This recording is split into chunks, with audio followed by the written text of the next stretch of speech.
And welcome in! Happy Friday, everybody! Welcome to the Nick Club Wrestling Happy Hour. I am one half of your host and virtual bartender, Mr. Nick Teodoro. Joining me, as always, is my tag team partner in life, my wife, Miss Nicole. What are you having, Nicole? Oh, you know me. Some Tito's, some orange, some cranberry juice. Mr. Nick, tell the people what you're drinking and our three things for the show. I am drinking my J. Lure Cabernet, Seven Oaks Cabernet, as per usual, as you like to say. Well, Gabe Kidd has joined the Death Riders. MJF gets the thumbs up in Lashley's approval, and the world title picture for both companies is getting pretty crowded. It's Friday, May 16th, 2025, and this is the Nick Club Wrestling Happy Hour. Wrestling has more than one royal family.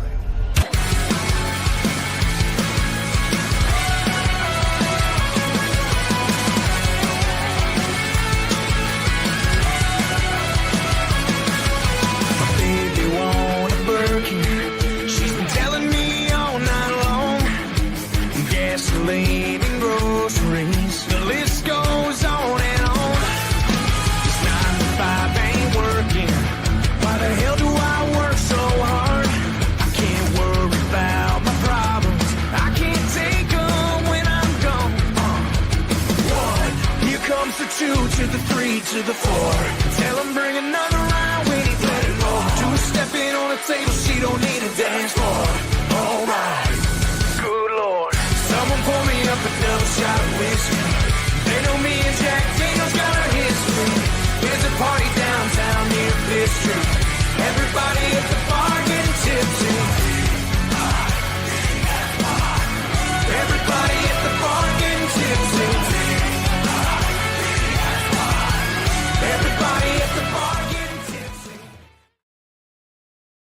And welcome back in. Happy Friday, everybody. Welcome to the Nick Club Wrestling Happy Hour. If you are a regular, we love having you. If you are new here, hit the old like and subscribe.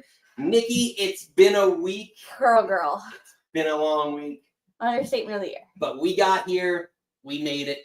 We did It's Friday in our normal flagship show on the Nick Club Wrestling Happy Hour. So we're going to get to it all. Since we last saw everybody, it was Monday night. We were recap WWE Backlash and everything that happened on that crazy last Saturday night. This week's show is going to cover Monday Night Raw and AEW Dynamite. But before we get to it, Nikki, we've been doing a lot.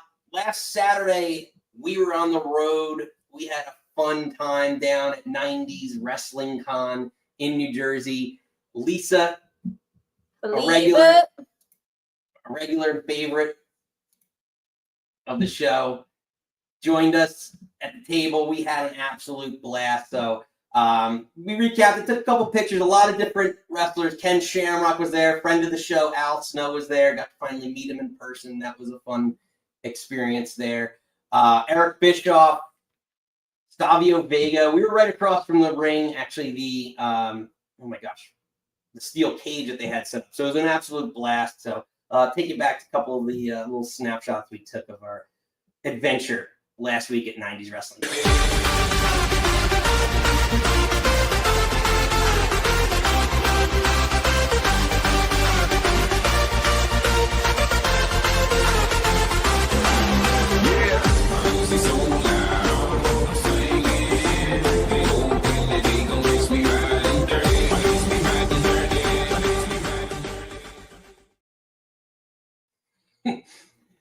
Yes, so at 90s Wrestling Con was an absolute blast, and we can't wait for the next one. Is going to be September, so we'll be back. Lisa, mark your calendar. You're going with Nick again. Yeah, apparently, yeah. Nikki has not showed up at the building. She's tough to book. No, can't book her. You can't afford me. But that's only one of. We traveled a couple weeks ago to Atlantic City for AEW Collision. But next week, Nikki, we're doing a fun theme show because this past Wednesday was Beach break in AEW. Mm-hmm. So this week, Memorial Day weekend is the unofficial start, or the official start in at least the New Jersey Shore of their summer here. So we're taking the show on the road down the Jersey Shore to the most magical place on earth, Seaside Park, New Jersey. We're calling it Bash at Linda T's Beach House.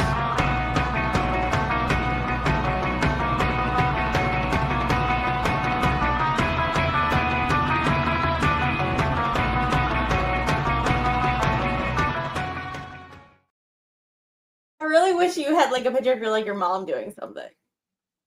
I did, but I didn't know if maybe Linda T next week will. You have to get her to do a cameo. You should like, You know how much did I pay for that? True. We also Linda can't afford T? it. Unbelievable. You can't afford me. You can't afford me. Yeah, exactly. But maybe you should get her to say like you're watching the Club Wrestling Happy Hour. Maybe. Good old Linda's. I know it's tough, but we shall see. We shall see. It'll be a fun show. We're gonna do some beach themed ideas. So we're gonna have some ideas in terms of who would you cast away from a current promotion, or maybe who would you rescue from promotion per se and bring somewhere else. So some ideas like that. Maybe some favorite beach themed wrestlers. I was trying to ask you about that one because I just remember. We said Surfer Sting. Surfer Sting, and I said Sol Ruga. Yeah. So if you can remember any surfer wrestlers, put them in the chat. Yeah. So it's gonna be a fun one. We're super excited for that. Mm-hmm. That's next week. This week there is no effing news, Josh. We're taking a week off. Because I figured everything is. Was he a surfer or was he? I thought he was like a polo. Like he was like a polo guy. Like he said Scotty Flamingo, and I thought he was like he played polo, not necessarily was a surfer. But you would probably, Josh, you would probably know better than I. Yeah, we'll have to take a look at that. Do you know who he's talking about? No, I'm not sure. I didn't catch the reference. His Raven's character before he became Raven. Johnny Polo. He was Flamingo. He was Johnny Polo. In WWE, he was Johnny Polo. But then wasn't he Flamingo somewhere else? Isn't the same person? No, Johnny Polo. All right. This is a conversation straight for later. We're getting too derailed on this. But yes, so I am confusing the two. I don't this know. week, no Nikki's news because Everything was depressing, and you had a thing. I found out a thing this afternoon, and I just wanted to talk about happy stuff. So let's get drunk and talk about wrestling. exactly. So that's going to be the show this week. So Nikki, let's get to it. We're gonna lead off. We've led off most of the weeks now with AEW. So we're gonna take you back to some of the highlights on AEW Dynamite this past week. Welcome to my house, baby, take control now. We can't even slow down. We don't have to go. Welcome to my house, play that music too loud. Show me what you do now. We don't have to go. Welcome to my house. Welcome to my house. Morning comes and you know what you want to stay. Close the blinds as we tell that the time has changed. Keep the clothes on the floor, open up champagne. Oh, let's continue tonight, come on, celebrate. Sometimes you gotta stay in, and you know where I live. Yeah, you know what we is. Sometimes you gotta stay in, and welcome to my house. Baby, take control now. We can't even slow down. We don't have to go. Welcome to my house. Play that music too loud. Show me what you do now. We don't have to go. Welcome to my house. All right, Nikki, our AEW takeaways for the week. Yeah. Dynamite opened. Finally, we see Hangman and Ospreay in a tag match against the Don Callis family. Whatever he's calling them. Yeah, Don Callis family. Josh Alexander and Takeshita. I thought they could have picked different people in the family to take to eat the pin in this. But But a couple nice little spots where, Ospreay and Hangman almost hit each other's finishing move on each other. But they don't, and then they eventually get to some shoving and things. But things are starting to heat up. Can I ask you a question? Yes. Why do you say they finally tag? They shouldn't be tagging at all. They're going against each other for a title shot at the next pay-per-view. I don't like when WWE does this all the time too, and I'm not a fan. It's like, oh, you're gonna wrestle each other, but you're both good ends, so you're gonna put you together to shoehorn in another thing so you can have a match on TV. I will say, when they did the hidden blade buckshot thing at the end, that was beautiful. Yeah, I really like that a lot. But right now you have Josh Alexander eating a pin, and you're supposed to build him up. I don't. That's why I said it was the wrong people in the match to begin with, right? And now I'm just wondering, will this gain enough momentum before it hits the pay-per-view? Is it just another, AEW does all these tournaments all the time, and I like the fact that it's two baby faces. You know how I feel about I know you got it. heels and faces, Who but are I you gonna love. hear? What are you gonna do? But because Mox is the heel champion, so I get it. But I also don't love. Well, we're gonna get to the end of the show.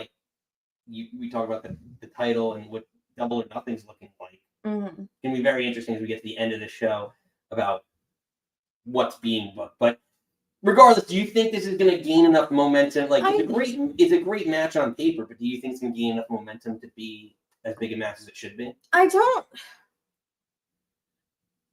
Honestly, I'm just saying this doesn't need momentum to have the match. It's your two top baby faces, two fighting. I think Hangman more than anybody, but this, fighting for AEW to get the title shot to take it off John. I don't think you have the tournament. It's for the Owen. It's a thing in itself. And then if you win it, then you get to go after Mox at the other pay-per-view. So I don't really know if this needs momentum. I think there's enough storyline. And I think I think Hangman kind of has more of his own storyline by himself. It's kind of what did he say? It's this is not your redemption story, it's my ascension story. No, well, yes, that's what Dr. said to me. Yeah. So, but that's why I don't. Well, we're gonna do our predictions next Sunday. Next Sunday, we're doing it. But yeah, that's why who's saving AEW? There's so many, and that's why I let off with sorry to cut you off, but that's why I let off. Exactly, you signed up for this. But that's why I say the world title picture is getting really crowded because I feel like there's so many people around the AEW world title scene, and you'll see as we get to the end of Dynamite, or, Beach Brawl as they called it, AEW Dynamite Beach Brawl. Beach Break. And sorry. Steven, I see you in the comments. I believe you. We really had the same conversation. Why? You don't really need to name all your TV shows, but calling it Beach Break in Chicago makes no fucking sense. Josh thinks there's beaches. When they were doing it at Daly's Plaza, that was again, it's Florida, it's the open. They had put the sand around the ring, that made sense. Being in Chicago makes no sense. They're also, maybe this could have been a Nikki's news thing. Josh, hold on to your butts. But apparently they're doing a residency in Chicago before Double or Nothing. They're doing another Chicago run. Go somewhere new, honey. They're doing Philly in September. Right. I get I get it, but I don't get it. Maybe go some when they did was it last summer when they did the run in Texas, I thought that was different. I guess it was to hype up that they announced Double or Nothing in Texas, but they're always in Chicago. Yeah, no, you can it's every other month they're in Chicago. I don't, if I wasn't I would have done Boston. They do well in Boston. They need to I don't know. I mean, I don't know how well they do on the West Coast. I'm curious how they do on the West Coast. That's a good thing to have Mikey if Mikey's around. Yeah, but I think they're going to be in Arizona. Was it next week or in a couple weeks? But that's going. I think maybe that's. I don't know. But I just feel like they need to go in newer markets. No, it's true. Josh is not. He's mentioned this a couple times, but he's written in. Will Ospreay is boring. Yeah, I mean, he needs to work on the charisma element. I think he's gotten better, but he's still not as polished as we need. You know, I'm not worried about them putting on a good match. I think it'll be a very good match. I just think, like, where are they putting it in the card? Do I have to watch 6 dumb matches that I don't care about that could be TV matches to get to the one, like, pay-per-view caliber match? Yeah. Well, hopefully it's lesser matches on this card. But moving along, Tony Nikki, doesn't know how. MJF finally gets into the Hurt Syndicate. So Hate of that. I don't care. Bobby Lashley gave MJF the thumbs up, so now he's in the Hurt business, and then next week they're supposed to do a contract signing for him to join the Hurt business. So I'll hit it for you. Hated it. I don't love this. Like, you had, I don't want to go. I don't want to beat. I feel like I'm going to beat a dead horse here, but it's just like MJF is better as a heel on his own. Like, he did this when he came back and he cut that promo. He was like, whatever pay-per-view it was, he was sitting in the back of the car park, and then he was just like, I don't need anybody. I don't need this. I'm coming for the belt. Mox, I'm coming after you. And then, like, whatever weeks later, he's like, I want to join the Hurt business. And then you beat up Top Flight. Like, I don't care. I don't like this MJF. I don't know why he's so hell-bent on getting in the Hurt business other than just back up. But to me, what's really neat about this is that, like, he's in, right? And he thought he was going to get his ass kicked, right? Like, you even see, like, in this situation, right? Like, Shelton's behind him. Everyone's waiting for this to happen. And then it doesn't happen. And, like, I wonder if it's a callback to the, 3+ years ago. And when I throw this question up there, what's next for the Hurt Syndicate is, next week they're going to do the official contract signing.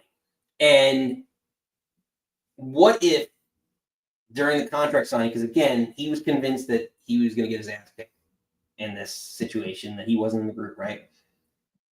That maybe in that short period of time or whatever that he was convinced he wasn't going to get in the group, he rallied up a couple friends along the way. And if there was a callback to his original Pinnacle, right, when he created the Pinnacle, I would love the idea of, like, him creating this group around, like, like he's about to get in, and it's just a complete swerve. Because I think the contract signing next week is such a weird thing. Like, I know they're all business, right? Whatever. Unless there's 2 options. Either you're bringing out a challenger or you're doing some sort of swerve. And I wouldn't mind a whole group again behind MJF. Like, Big Bill, I would have loved Big Bill with him the whole time. Like, give him some tag team that's not doing anything. I can't think off the top of my head right now, but there's probably a million. But this has not worked. What? Wardlow. Where is he? What did they do together? Nothing. Do you think they're going to have MJF and Bobby have this wonderful alliance? Like, Bobby's going to be second fiddle to MJF? You're not signing Bobby to all that money to be second fiddle to MJF. I don't think. Maybe you could set up a feud over a couple of months. I don't like anything about this. And this has to just, I think, to Steven's point, like, something's going to happen next week. And I think maybe this will be a match with Double or Nothing now at this point for the 2 of them against each other. Like, it makes no sense them being in the same faction. Steve Papa saying they're setting up a face turn for MJF when he goes out to promote Happy Gilmore too. Yeah. But then more his second comment about what can go wrong on a signing on a TV show. I don't know. It just makes no sense. I don't think you look at the Pinnacle really went nowhere. Like, FTR, Sean Spears, like, what did that? FTR didn't need to be there. And I know you brought up Stokely, and then Stokely's with FTR. Like, I don't know. This does literally nothing for me. Yeah, like, he should be, when he came back, he was at Lone Wolf, and his, like, hair was growing out. He looked hot as fuck, and now you're just, like, trying to be, like, Bobby's bitch. I, like, don't like any of this. I don't care. And I want to care. I love MJF. This I don't care about. Yeah, I don't know. I think it comes down to me. I think it comes down to the fact that, like, MJF is the biggest draw in at least for the male side in AEW. I think. And he's the biggest name, homegrown talent, and he's trying to use him all around the whole card.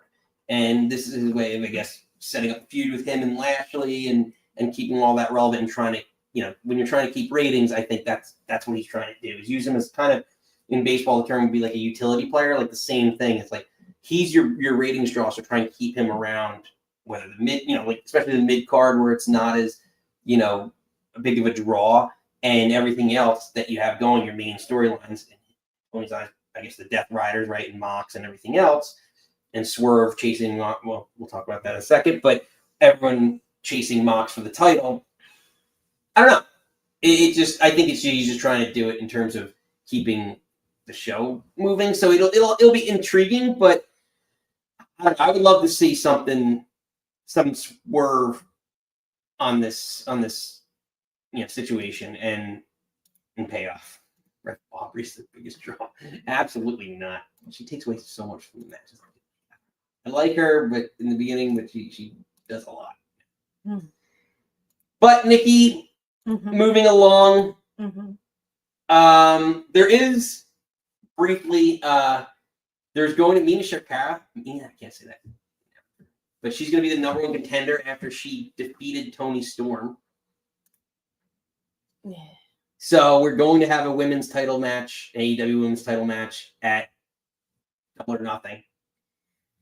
Surprise! It was a 4-way, wasn't it? Yeah, it was a 4-way eliminator, and Mina pinned Toni with a small package.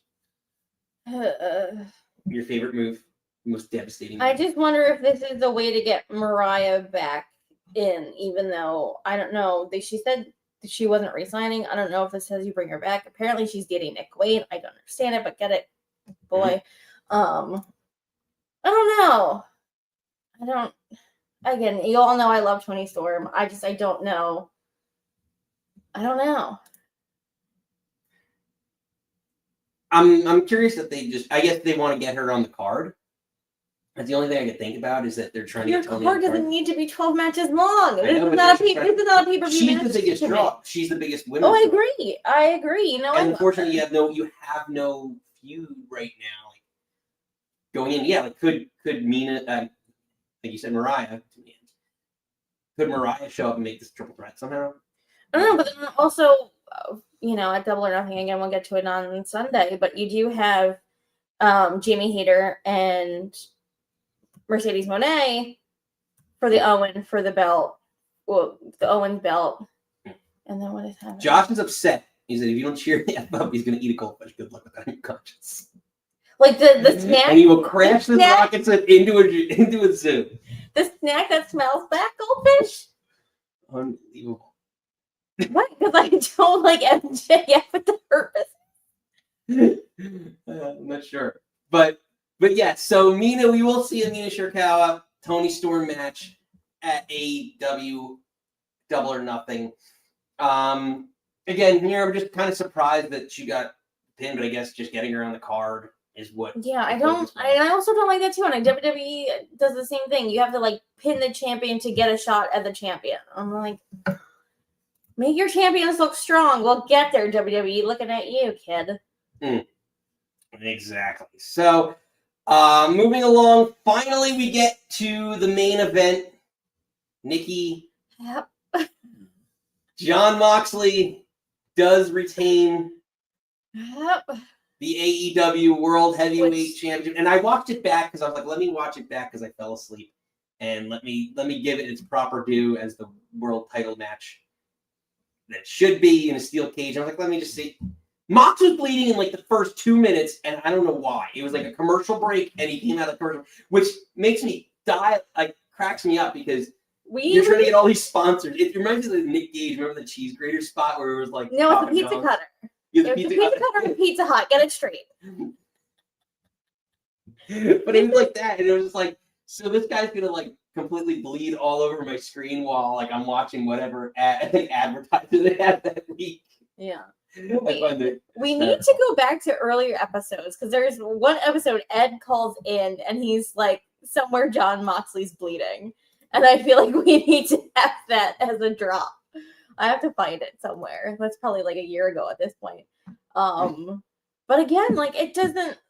I know TNA got a bunch of shit for saying now that they're not allowed to bleed or whatever, but it kind of got misconstrued that they're trying to lessen it when it calls for a big story or a big finish or a big match, then it happens. Like if Jon Moxley bleeds in every single match, it means nothing anymore. And it's like I don't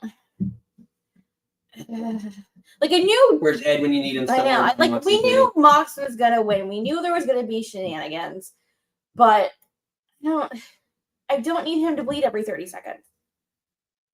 It's true. So he retains the world title, but we expected some nefarious activity, and we got it in the form, I should say, of, I know I'm rating this wrong, but Gabe Kidd joining returns to AEW. You don't remember that classic match on Rampage with him and my Roddy? You don't remember my Roddy?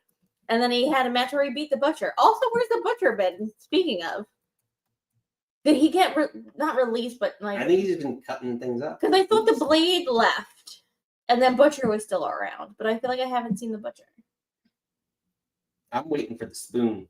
I'm gonna run right with the spoon, and then the next one will be Spork. It'll be great.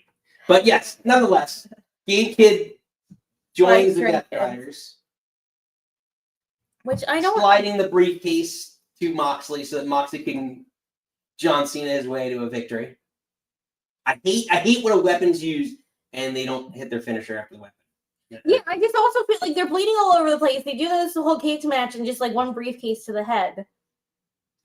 Here's Reese chiming in. Very good way to get Yes, I know I put the call-in link in the chat a little early, but I just threw it in there. I don't know. But I don't. So, Nikki, what are your expectations for Gabe? I'm just a little confuzzled, and maybe our friends, our regs out there will help me. Well, I understand bringing in someone new because Pac is injured, which makes me sad pants. But wasn't Gabe Kidd talking a lot? Maybe it was kayfabe, maybe it's in story, not necessarily Nikki's news, but wasn't he shitting on AEW or about like the workers or like the whatever? And then now he seems to be like helping their champion. Maybe this is more storyline, but I thought there was like a whole he went on this whole tirade. Or wasn't he when he was fighting, when Kenny came back and him and Kenny had the whatever New Japan show that was? That they were having a thing. Well, yeah, him and Kenny were having a thing, and that's where. So maybe he was just in kayfabe to fighting Kenny, but I thought he like shit on AEW so much, and then he came in. Oh, Josh, I love you. But I don't know. But for him to come and help Mox, I don't know if I absolutely love it. And then we'll get into the rest of the thing. But to me, he's like a poor man's John Mox. Like that kind of, he's so much like Mox, but like he should have been in this group from the I feel like from the start. If you're going to use him again, I don't know what his New Japan contract. His New Japan contract is. That's true. Like if he just like on an excursion, or I feel like I'm really far away from the mic, guys. If you can hear me or not hear me, let me know.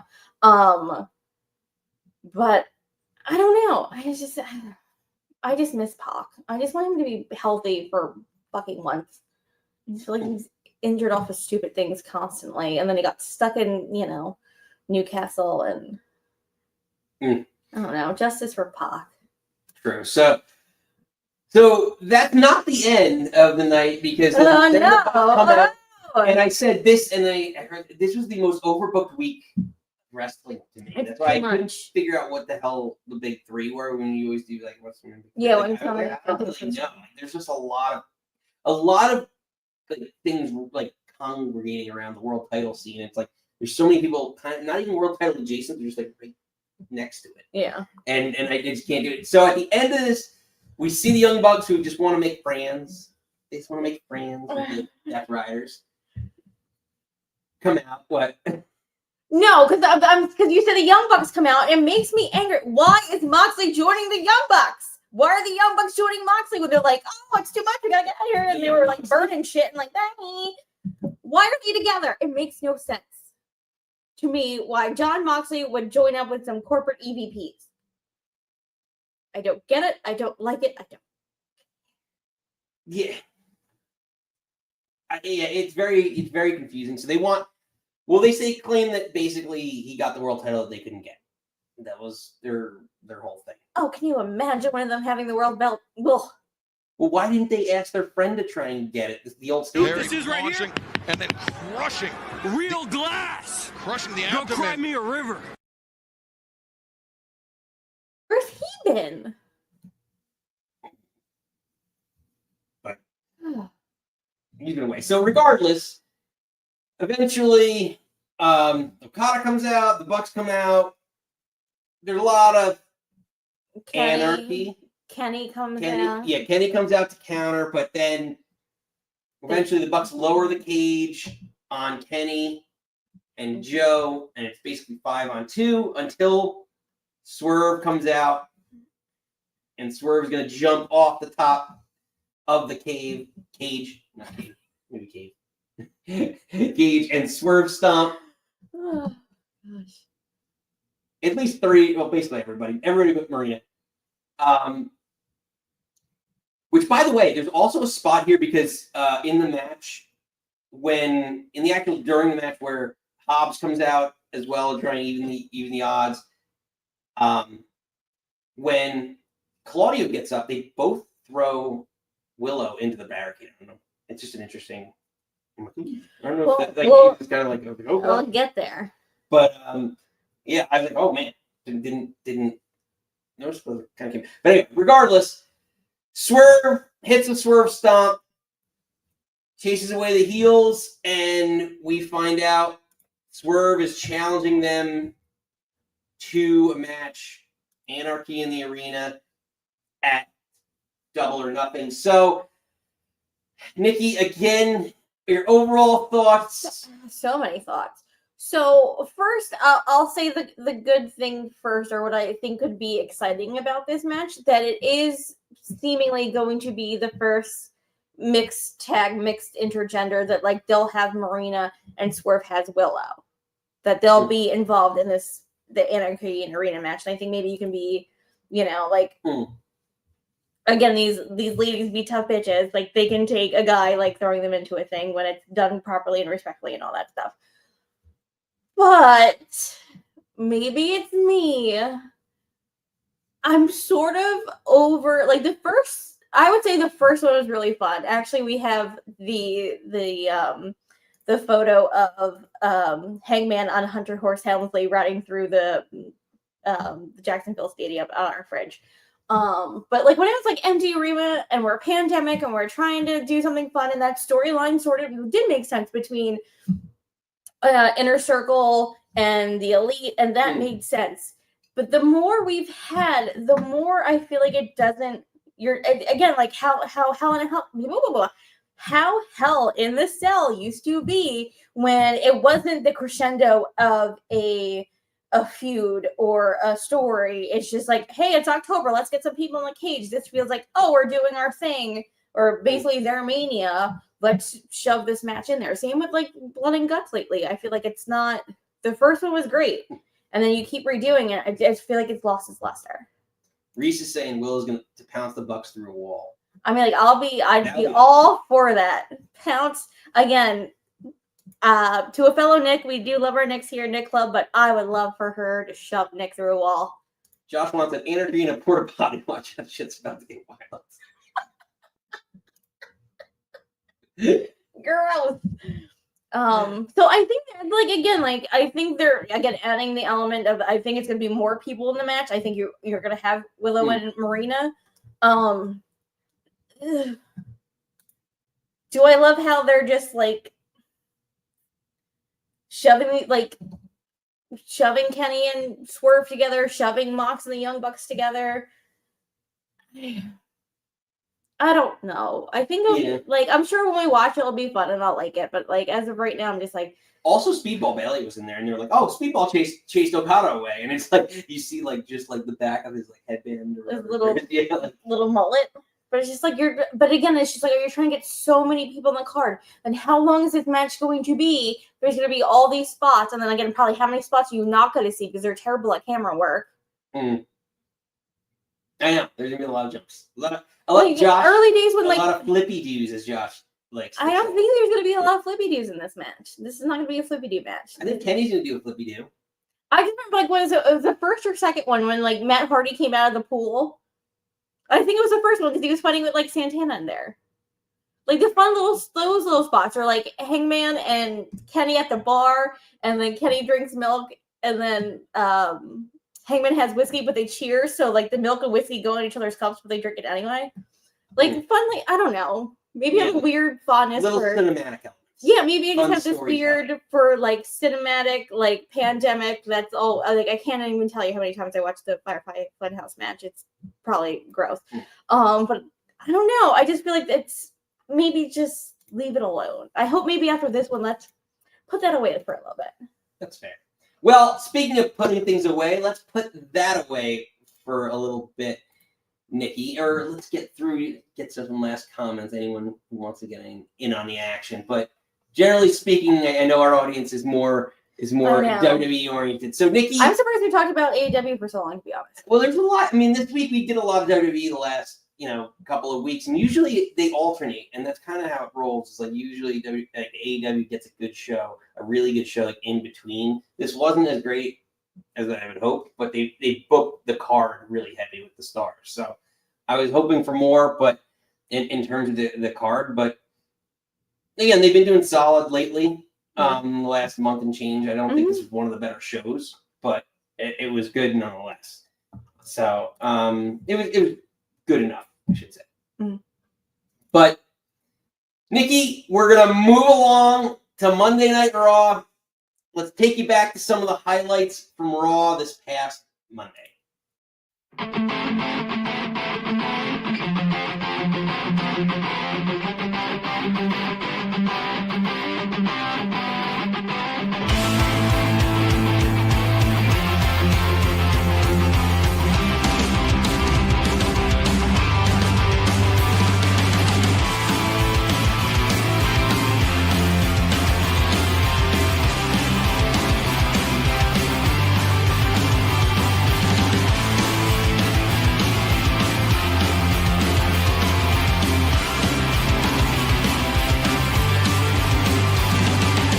When we were young, the future was so bright.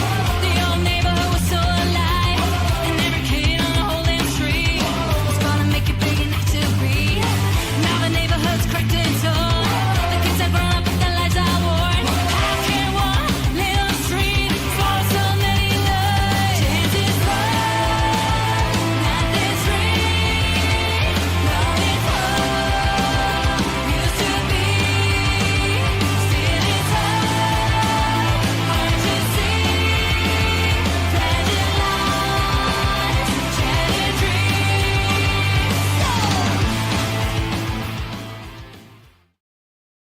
All right, Nikki. Can I address this? You don't like the Offspring? I love the Ospreay.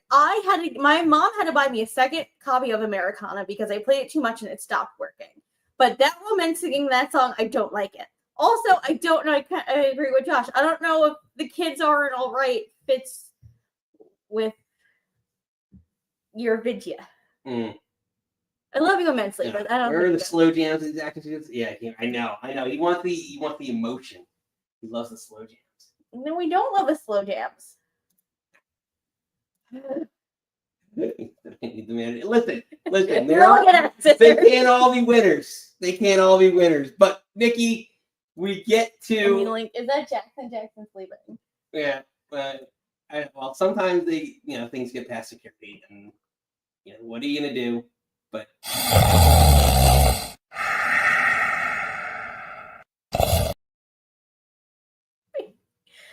I wish you could record him actually snoring because it sounds better or louder. it's very similar. It's eerily similar. But I digress. Now, Nikki, our takeaway is I'll start because Yes, please.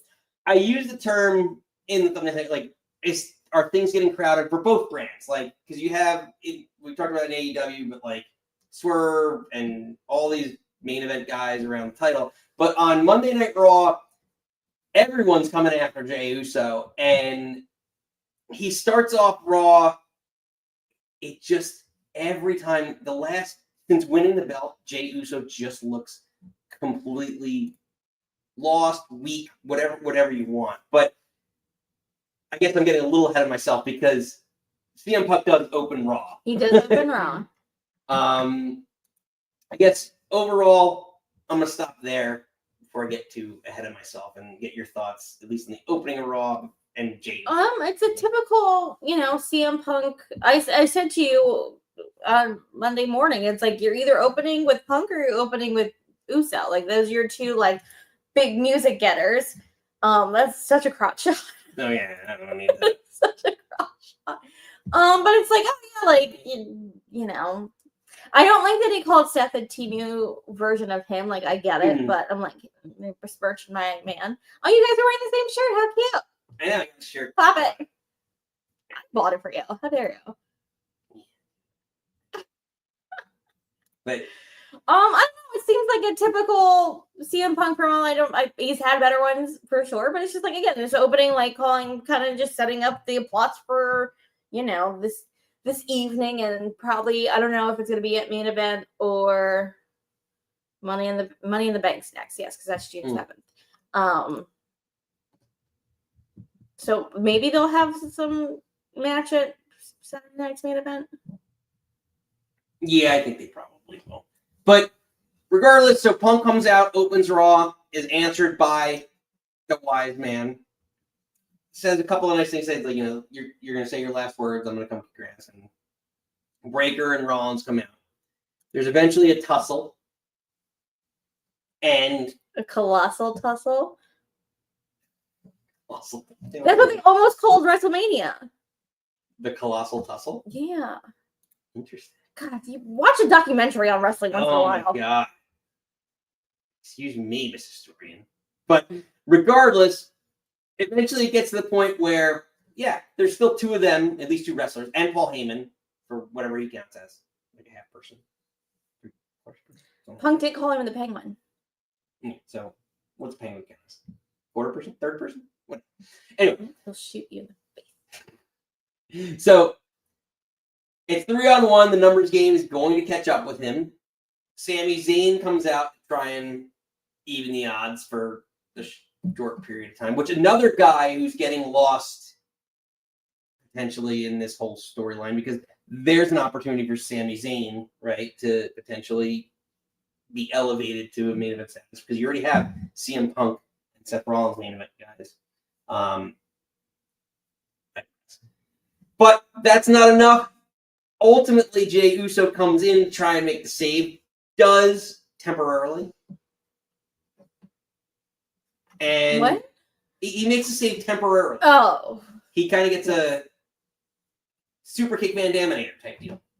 Yeah. But again, the numbers game catches up with them, and Jey Uso is overcome by that. So I wonder, why is WWE just making Jey Uso look so weak as a champion week after week? Like, to me, eventually it's Punk and Zayn that Punk comes with a steel chair that thwarts off everybody, Rollins and Breaker. But why is WWE making Jey Uso look so weak? I think you have even to the intro. talk about this, but I think it gets worse. But like, I don't know. It doesn't look like this is a spot. Like, given what's going to happen, right? We haven't gotten to it yet. Later in the night, this is the spot where he should be making it, like the Valiant baby save. Yeah, like baby. This should be the last shot of this whole spot. Yeah. And the fact that Jey Uso not super kicking away everybody and saving CM Punk, who's everybody's hero in this, the biggest face in this story, right? Mm-hmm. This should be the spot, and it's not, and that really, to me, is upsetting. But I'll stop there. Any last thoughts on this, at least opening segment of? Yeah, I think we'll get there. You can move on. You can move on. I'm assuming you're going to talk about the other two things that happened, so I'd rather say my piece there. Yeah. So, again, then we get into the mid card, and we start to see and this is where it seems like everything's getting crowded. So there's matches we're going to touch on it, and to not go into too great a detail on Raw, but like you have the World Tag Team titles, right, with the New Day, and they challenge, and there's a number one contendership with the Creed brothers and the War Raiders, the former champions. And ultimately, so you have that match where you have 3 or 4 teams, right? Or 3 teams right now, around the tag team titles. And let's face it, El Grande Americano, whoever you want to call him, Chad Gable, if you think he's Chad Gable or not, is in that stable. So you have that centered around the tag team titles. You also have the Intercontinental title, which Penta just challenged for. And on Monday night, Penta has a match with Chad Gable. He overcomes Chad Gable and gets a little bit of revenge for El Grande Americano, I guess, costing him at Backlash. So that's why I say it's just mid-carders are starting, like, you have all these factions on Raw and that are just battling on these 3 belts, right? The World Tag, well, 2 belts really, 2 titles, but I just don't know where it's going. And it's just I don't know where you're going with this. I don't know. It's just intertwining. But that's how it should be. Like, you should have everyone trying to vie for your belts, and then you have your little factions, and they all kind of feud around each other. Like, this is probably the best the mid cards looked in fucking years. But everyone wants a piece of Dom. Everyone's going after Jacob and Ella. This is probably the best the mid cards looked in a while. There's so many like stables, and you're just. Yeah. I love factions, but I want to There's too many factions that are feuding on each other. I don't like it. Like, what are you saying right now? I just think there's a lot of. I want everyone to be friends and hold hands. We should all hold hands. No, I like the in betweensies. Like, I like that. It's you're gonna have like the Judgment Day, and then you have like the American Made, and then when I'm assuming Ray's gonna come over. Ray Phoenix is going to come over in the draft. And I like to have all these people feuding around the belt. I don't know what... I'm not sure. Sorry.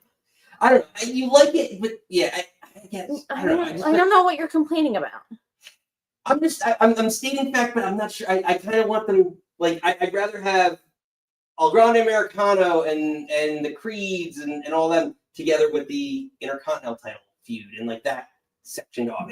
There's a lot just overlapping, and I think it's just getting overbooked, in my opinion. I think all of Backlash was overbooked, but I kind of feel like I'm only with you, Lise. Only if you hold my hand. But I don't know. You want your story because again, WWE already has too many belts. And they're not having. As much as I love Triple H, I don't know if they're great at also telling stories that don't involve the belts. So you're gonna have a lot of people gravitate around in and out of. You're gonna shuffle people in and out of the storyline. Like that's just wrestling. I know. I don't know. It just felt like this week was so. And there's sometimes where it's fluid. Are you trying to think it's convoluted? Yeah, it was overbooked. It just felt so overbooked because there's so many. And I get that they're involved in different things, but it was just like Penta then later in the night interferes, in the Finn Balor match. So because that's the reason Finn's the reason why he didn't get the belt. It's just there's just a lot, but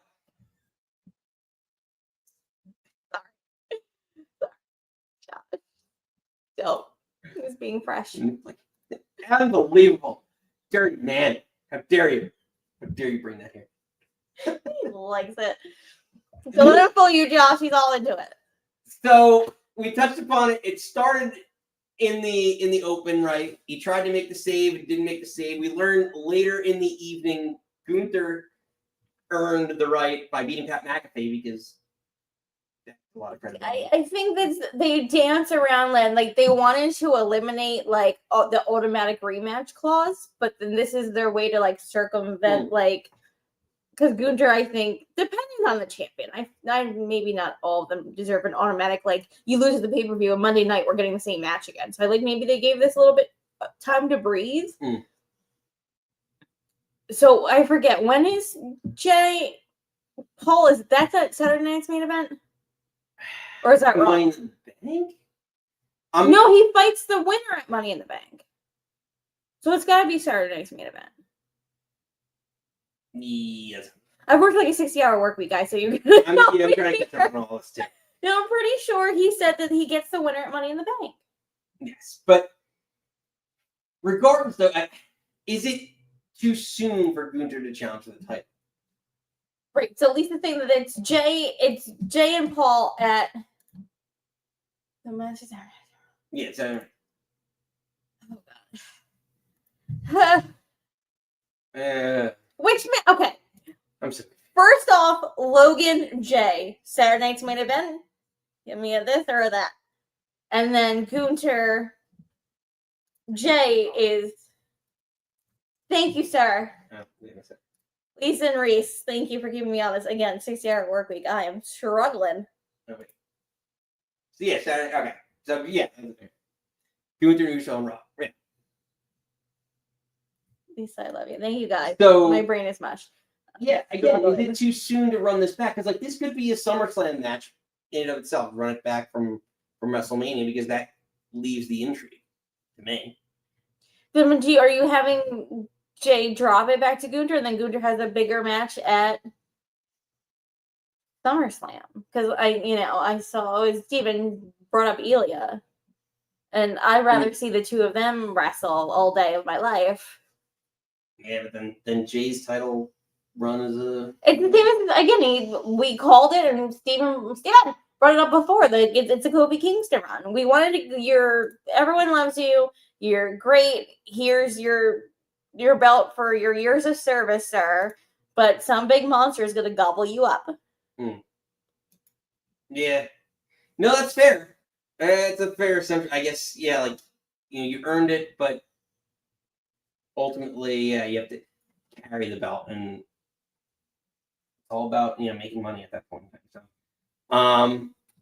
but we do get to see later in the night the Bullet Club members face off, but AJ Styles coming out on top with all that we talked about, the nefarious activities between Penta gets involved to offset the Judgment Day.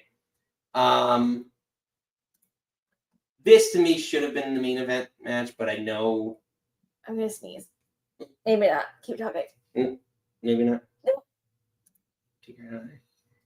But to me, this should have been the main event match on the night.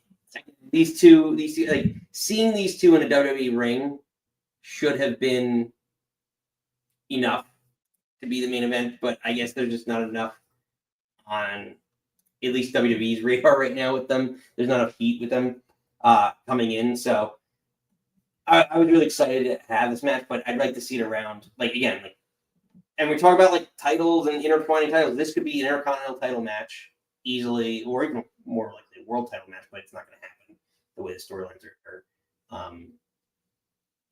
going. But I do think. Well, go ahead. I'm saying you brought the term up earlier, like a utility player. I see like AJ being more of a. I'm sorry, I'm dying. Then AJ is more of a utility player that you can just plug and play in any match on any night, and it's gonna be fun. Like outside of shenanigans, like I thought this was a fun match, and AJ is still fucking incredible. So him already has been very open and honest about him winding down his career. Then why not just have a fun little exhibition match with him and Finn to further along all the other little stuff going around it? Yeah, no, it's I guess that's kind of a fair point. Is just like using him as a utility. Yeah, but I just want more for AJ Styles. I agree with Reese. Like I feel like this match in 2025 is kind of like we wanted to see that. I would take 2016 when he came in, to have that. I know they were in like NXT, in NXT, or was he injured by then? I don't remember timelines. I just remember I was living in Philly when that match for that Royal Rumble, but I was home for the SummerSlam. So, but I don't know. Again, I think we all like AJ. You can plug him anywhere, and he's going to be a fun match. And like maybe this really doesn't do anything for AJ, but just having AJ on my screen back with his old music, I'm here for it. That's fair. That's fair. So we get to just before our main event. Becky Lynch comes out, cuts a promo. Just to recap it a little bit, we got a little bit on it. She's vowing to hold down. Oh, Josh, agreed. Sorry, babe. I lived in Philly for 3 years and I fucking hated every minute of it. But I digress, babe. We're cutting to a promo package. Yes, so you're cutting to a promo package. Becky Lynch vows to hold down the women's division. And what I'm about, I didn't have to listen to all of your lies. The same lies that I hear repeated from the one person that I had hoped for in this business. I didn't have to spin my wheels trying to prove myself that I wasn't what you say I am, but that all changes. Because from now on, whatever you say I am, I am. So I'm selfish? Yes, I am. I'm greedy? Yes, I am. I'm cutthroat? Yes, I am. And all those girls in the back that were happy I was gone, that thought it was safe because the fire had gone out of Becky Lynch, well, they're finally gonna realize what it's like to be held down by the man. To be held down by the man. Oh, we all know, sister. So what I want to know is, she's talking about all the girls in the back that now she's going to hold down. So what matches do you want to see Becky have? And I guess what matches could she have right now with? Like, are we fantasy booking her or what? Kind of, yeah. Like, I'm thinking like on Raw right now, because this is what I started thinking about. It's like with this storyline, right? She just took out Lyra, and it's probably gonna go back to that feud. Yeah. So what matches? At least I don't know when the draft's happening, but like This month. okay, so at least for I now. think after whatever that where Battleground is, and they're doing that a run in Tampa. It's supposed to be that week in Tampa. Where's Mikey? Where is Battleground? Is it the week? Oh my god, it's not the same weekend as Double or Nothing, is it? Or is Double or Nothing? No.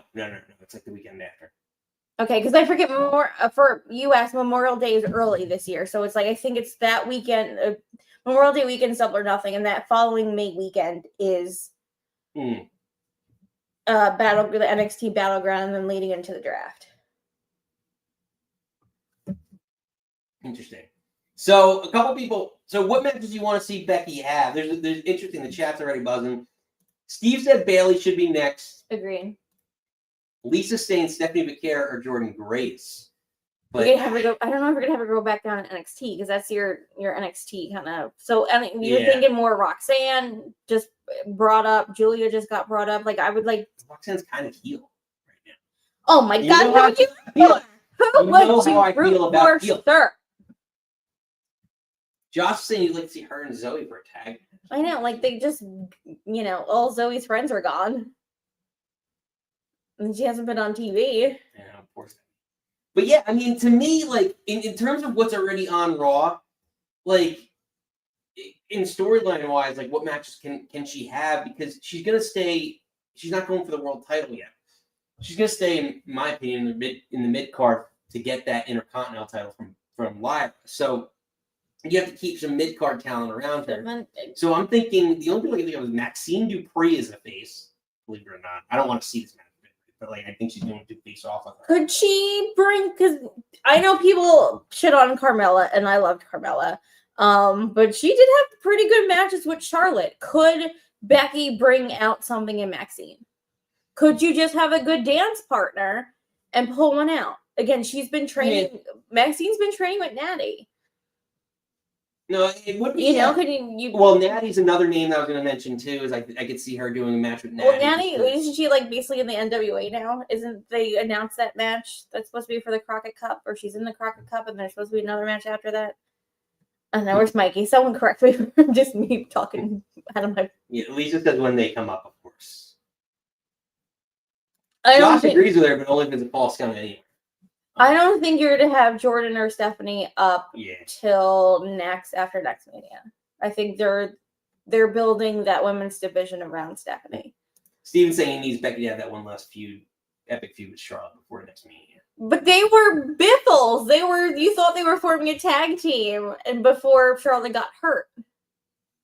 I don't know. Do we need another Becky Charlotte? I don't know. It's tough, and this is what's tough. It's because like I don't know what are the feuds because like this sets up and it kind of bleeds into the main event, the women's tag team match, and there's so much going on, and like that's why I don't know. Ugh. Oh man, Maxine just lost that show favorite Ivy Nile. Yeah, there we go. Big win for Ivy. Ooh, you won a 3-minute match against Maxine Dupree. You're all get it. That means she's so dominant she can win in 3 minutes or less. How about that? Against Max Dupree, who you just shit all over.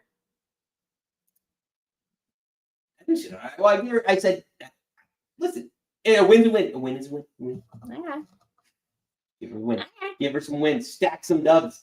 But we get into the main event where we do see Rhea Ripley and Io Sky join together to take on Julia and Roxanne Perez, the unlikely tag team. Who are you calling the Roxanne Perez and Julia? No, I feel like they've been together longer than Io and Rhea. Again, you're just putting people together. You should be feuding, but let's make a tag team to fight these other kids.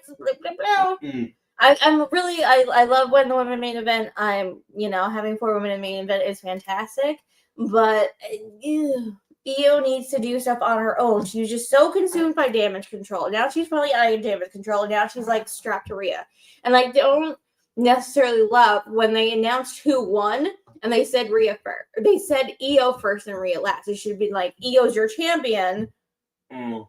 Like I don't know, champions come out last, should be announced last. Just me. And they played Rhea's music. Yeah. You should close out the show with your champion music. But Rhea's the mega star, I know. But Rhea's the mega star. Why don't you put them as much as you picked it? I get it. But then why have the belt on Io if you're not going to fucking push her? Or have her close out the match? Or have her music playing at the end of the night? Do you think when it went off air, she cut like a promo to the crowd like they always do? No. We always talk about like it was last year with Seth. Like Seth was second fiddle to Cody and maybe fourth fiddle to everybody else. And now it's like Rhea's the champion, getting pie faced by everyone. Make her look strong. I want to as much as we all. She should have got the pin. Yeah, she should have got the pin in this segment, and that's fair. That's fair. But they're trying to set up, I guess, that Rhea Io is going to come back at some point in time. But there's both faces. What would you do? I don't know. I can't pick between two faces. But the two heels in this match that lost at the end, or at least offline on YouTube. It's a web exclusive that no one watched. But it looks like Roxanne and Julia are somewhat breaking up. So unless the draft happens and then you're going to put them on two separate brands. Well, regardless, for each of the women, who has the bigger ceiling and what's... So we'll start with, I guess, Julia, because I think Julia has a... Well, no, I would say Roxanne has a higher upside. So then what's next for Roxanne Perez? I'll go with that. I think you can insert her into the Becky Bayley-Lyra feud. Did she, again, where's Mikey? Didn't she get the belt off Lyra? Pretty sure she did. I'm sure someone, where's Mikey? I'm pretty sure she took the belt off Lyra. I think so then she'll put her back in there. I feel like they originally signed Julia. Then she was like, I'm going to do some matches for Marigold. Not Magical. Funny comedian. But then hurt her wrist. And then they pulled Stephanie Bakir out of obscurity. Not obscurity, that's not the word I want. Like, kind of like out of nowhere, because she was, you know, in CMLL and then doing stuff with AEW, and then all of a sudden they was able to sign her, and now they're doing the women's NXT division around Stephanie, so that they just shipped Julia up to Maine. And I think with, you know, Roxanne Perez being Booker T's daughter, I think she's going to go. She defeated Mandy Rose in 2022. So when did Lyra have the belt? Did Lyra take the belt off Roxanne? She took the belt off regained Becky. the belt by defeating Stephanie Bakir in April. I don't know the timeline. There's Someone. a lot. But yeah, I mean, to me, I'd like to see her on SmackDown. I think that's a good spot for her. Who? Roxanne. Try and grow. And just No, I think there's just I more think you have to opportunity. because was Tiffany and She's gonna be Roxanne held down by the man on Raw. was Tiffany and Roxanne around each other in NXT? Again, I really need to. Probably a little bit, but not that much. So that's again. It's a good, I don't want to see a feud between Tiffy and Roxanne, unless Roxanne feuds with Zelina. No, Roxanne's not going to get the feud early. You got to build her up. I want her to build up for a little bit. That's kind of my game. And then the other person there, as we put a bow on this, is Julia. What is next for Julia? Where do you want to see Julia on SmackDown, Raw? What type of feud? Oh, geez, I know. I was like, why is my... Sorry, I'll get it when you go to the thing. But what's next for Julia? Where do you want to see Julia? Do you want to see her Raw, SmackDown, any particular feuds? Maybe unpopular opinion, but she does nothing for me. There is something like again, about the her. thing between her and Stephanie, I'm Stephanie all day. Yeah. I'm not like...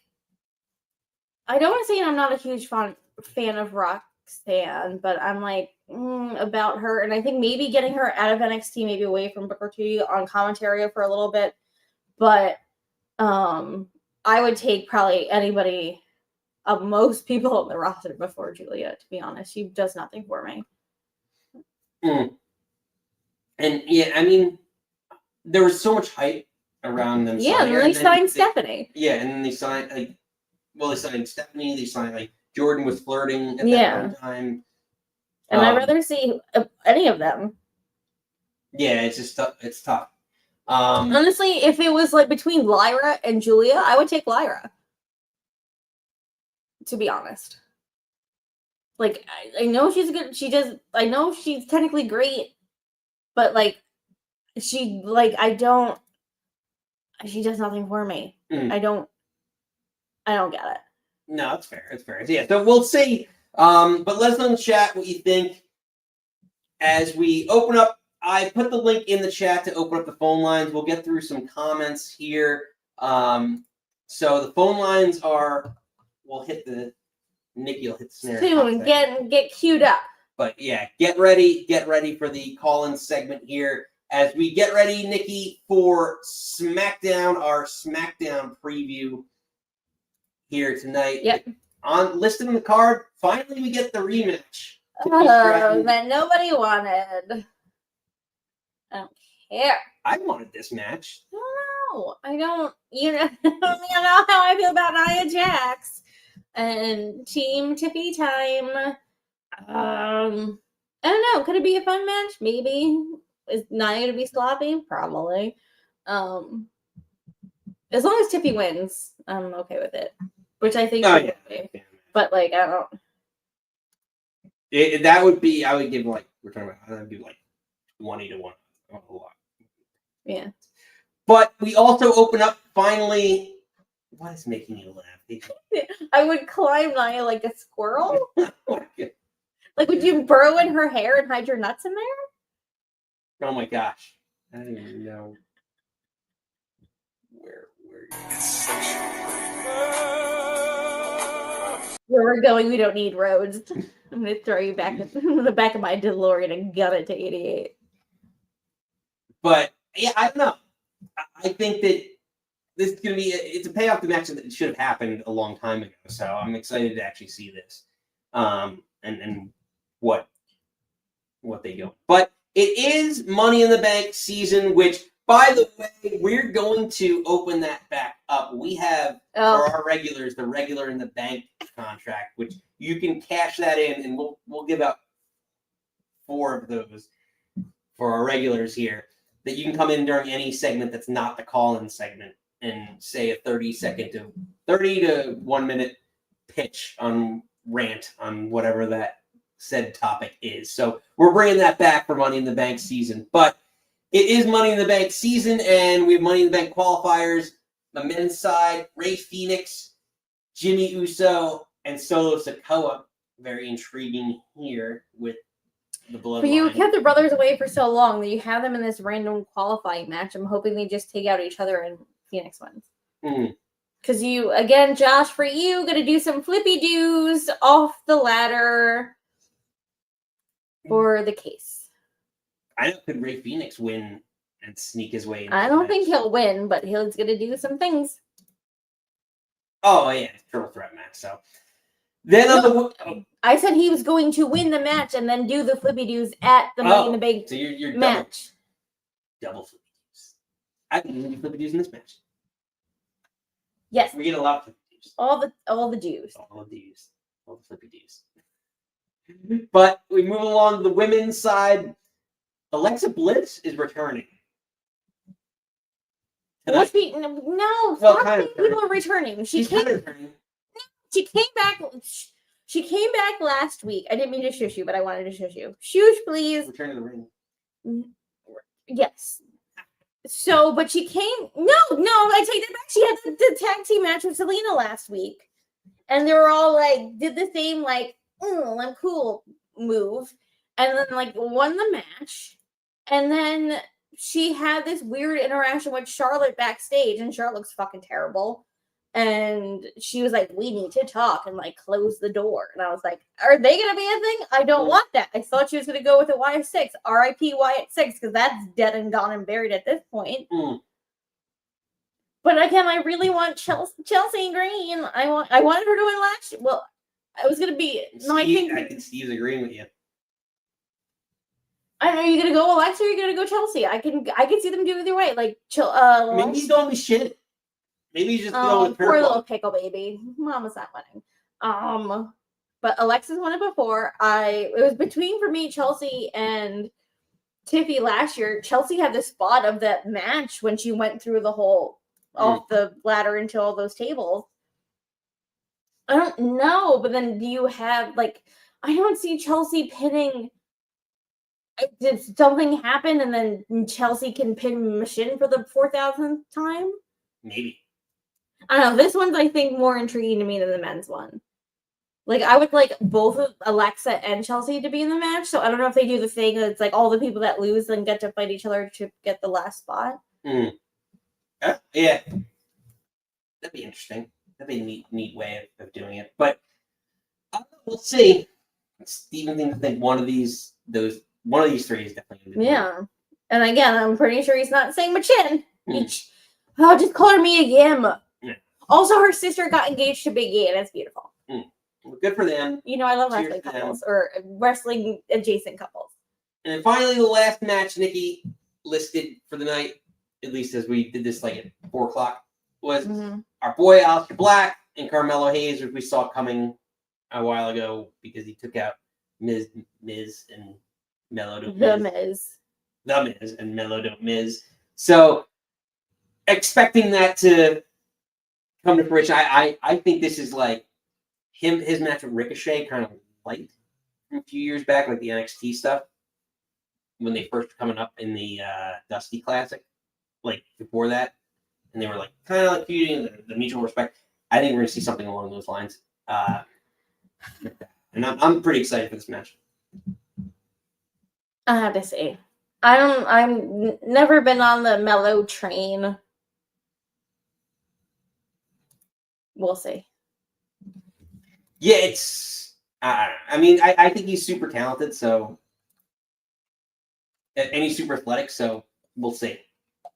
Haven't seen it on me, to be honest. And I think he was good in NXT, but I wasn't my guy in NXT because I was watching back then. When I maybe had more of a life. But I don't know. Melo also does nothing for me. And I know, maybe. Oh, someone wanted you to put your... let's get through some comments. The phone lines are about to open up, so get ready, everybody. Let's get through some comments here before we have Nikki hammer out the snare. So crazy. No, he's not Aleister Black, and that's what makes me worried. I don't want this 50-50 booking bullshit that he beat the Miz, but then Melo gets a cheeky roll up. I hate that. I want Aleister to come back and be a killer. And just black mass everyone. I want him leading a group. I really, really want him leading a group. You just want a whole tirade that you don't like. You want factions, but you don't like when they feud together, and you don't like when it's around a belt. So what do you want too to many do? things going on. There's too many. But you want to add one more. Much too much. There's too much. You're much too much. Josh wrote in Becky and Ivy, so you can see how useless Ivy is. Yeah, Ivy's gonna be great in that match. It'll be her best. Oh, unbelievable. So, Nikki, let's open up the phone lines. So the link is not in the description; it's in the chat now because apparently links in YouTube don't work for me, or at least I don't know how to do links in YouTube. I think it's something. No, for a while they were there, but weren't clickable. So at least I can copy and paste it. But now, I don't even see them to copy and paste. Well, now, no, I didn't post it in this one thing. Well, you gotta get on that, Skip. I know. I'm just. How are they supposed to get to us? I know. It's attention to details. I'm just not doing. So. Maybe if you were a facilitator. Whatever my. Mm-hmm. But Nikki, I digress. Let's hit the snare, Nikki. Get us into it.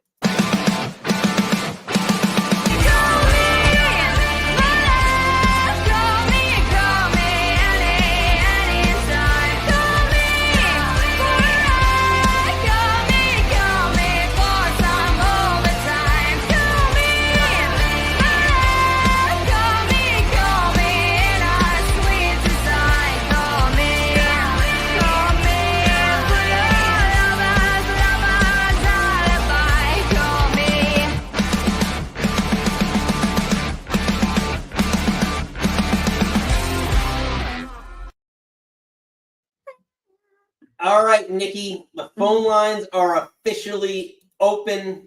Huh? Are you ready? Are you ready? He's been active in the chat. He's been bouncing all over, causing havoc everywhere. He flies all around the universe. He goes by 4 letters. Josh.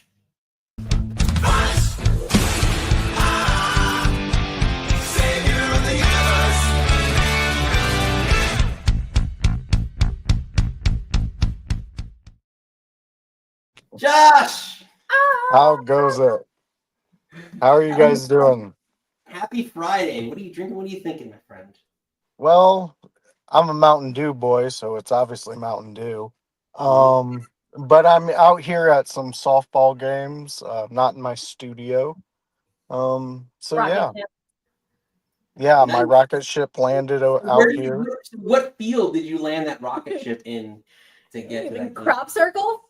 Yeah. Well, those are when I have, a little too many fun adult beverages and I go out and try to create art. That's just art. That's nothing more than art. Artiste.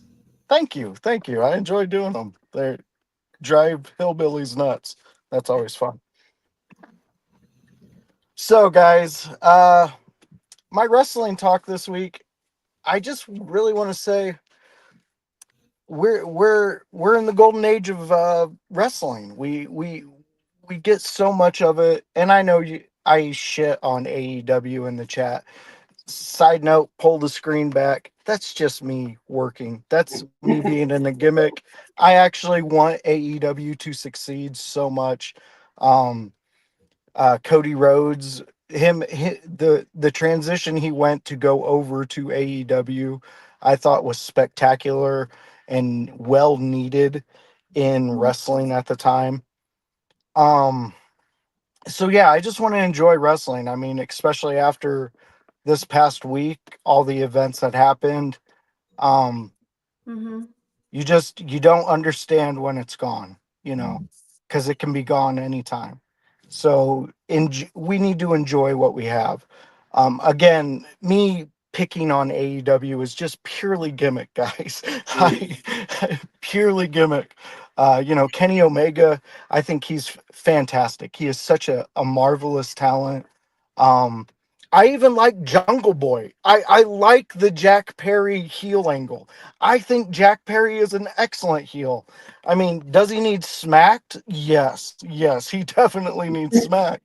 But he plays into it well. He just needs the guidance to make it really pop and show. Yeah, so I even crap on Ivy Nile. She's made it to a place I will never make it to. So she is way better than I will ever be. But She's gonna be a champion, Josh. She's gonna be a champion. well, Nick, let's not get crazy. Let's just pump the brakes, bud. Josh, when she becomes a champion, I can't wait. The drop that I will have, the epic drop that I will have for that, for both everyone on the show, you and Nikki. I don't care who it is. You, Nikki, Steven. I don't know if Steven's crapped on it as much, but you and Nikki, you will get dropped the shit out of right now with this. Okay. Championship drop.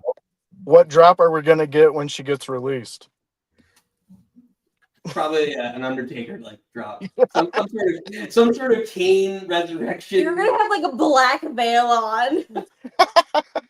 I really hope so, because that would tickle me in a way, Nick. I would just I'll have her looking like kind of like No, you're gonna be we're talking about you. You're gonna look like you're gonna be born with the black veil. That's what I was saying.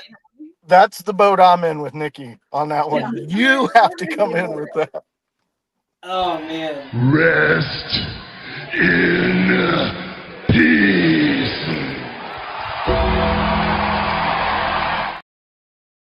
That's gonna be me, and you're gonna be crying over Ivy's grave with your veil on.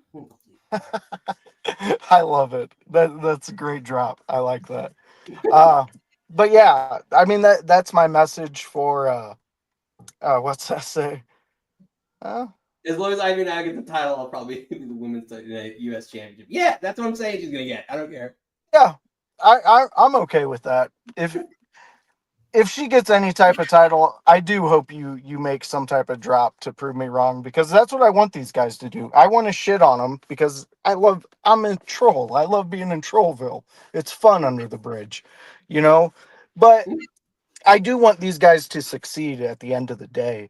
And for her to be able to get to that platform where she is a champion that makes sense. I just don't want her to have a belt just to prove a bunch of people wrong. But if a story works out in her favor, fucking congratulations to her. Like, awesome. I think that's awesome. And I'll eat my words. I'll eat, what do they say? Eat crow. I don't think you're supposed to eat crows, though, because they're like one of the most intelligent birds out there. They're vindictive, too. So if you fuck with them, they will hunt you down until they are done fucking with you. Like stealing your shit, things like that. Wait. So maybe that explains. Why in God's name would you wear a costume with giant wings? I'm a sexy angel. Are we supposed to pretend like you're not dressed like a giant bird? I mean, if you're gonna be sexy, don't dress like a bird. You did it, Josh. You set it up. You teed it up too perfectly. I have one issue with that drop. I love it. But I wish you would have done the tag team that they made, because they did come out and dress like birds. They were men of birds, and yeah, exactly. That bump. Roddy Piper was in that episode. I'll have to find it. The birds of prey. We'll bring the bird. Yes. It was their tribute to the Troop show. Yes. It was a fantastic episode. Roddy Piper was there. He was the maniac. Oh, it was fantastic. I love that episode. I'll have to find it. I'll find it. I feel like I've watched that show more than you have. Oh yeah, I mean I watch it a lot, but I think you. I think I've rewatched too much of it for like a normal person. I'm guilty of that too. My wife's like, how can you watch this much of the same show? I'm like, because Charlie Day is hilarious. Yes. Nightman Cometh, best episode. I'm putting it out there. It is. I can get a belt. Ivy can get a belt. Oh, Joe. Yeah. Well, I mean, I would love to argue that, but I can't. So, I mean, I will say Nia, yes, there was times where I did shit on Nia, but I have seen the progression also in her ring work. I know it's not to where we need it to be, Nikki. So just I understand. But I do see, because there's a lot of times where Nia's in the ring and she plays to the fans way better than like, 10, 15-year veterans. She has that natural ability. I would say it's in her bloodline. But she comes off well in those moments. But in ring work, I'm there with you. Don't worry. So actually, because Nick and I have been watching LFG on Tuesdays before NXT. Love that show. And like I think we're an episode up behind, or we caught up, is when Bubba Ray had to eliminate one of the two boys. And he was like, WWE is World Wrestling Entertainment, focused on the entertainment. And it's just like, and we talked about this with Al Snow, and then like Shawn Michaels' quote is like, give me what someone with charisma, I can teach you how to wrestle, but I need you with charisma. And I feel like she does have the charisma 110%. And I feel like that's something that Navi has to work on. And Maxine and some of the girls, maybe Lyra's getting better, but it's just like, I think that's what they're looking. She has that, like, she can jaw jack and talk and play it up. Like, so I just want my girls to wrestle a little bit. And I'm just like, not that she can, but I just worry that like she just gets a little sloppy or a little reckless or a little dangerous. And people can see that Sasha, Mercedes, whatever the fuck you want to call her, everyone thinks she's great in the ring, but also I think reckless and sloppy just as much as Nia, to be honest. Yeah. Well, I mean, if we're going to throw another name out there, I think that Nikita Lyons is just as sloppy, if not worse.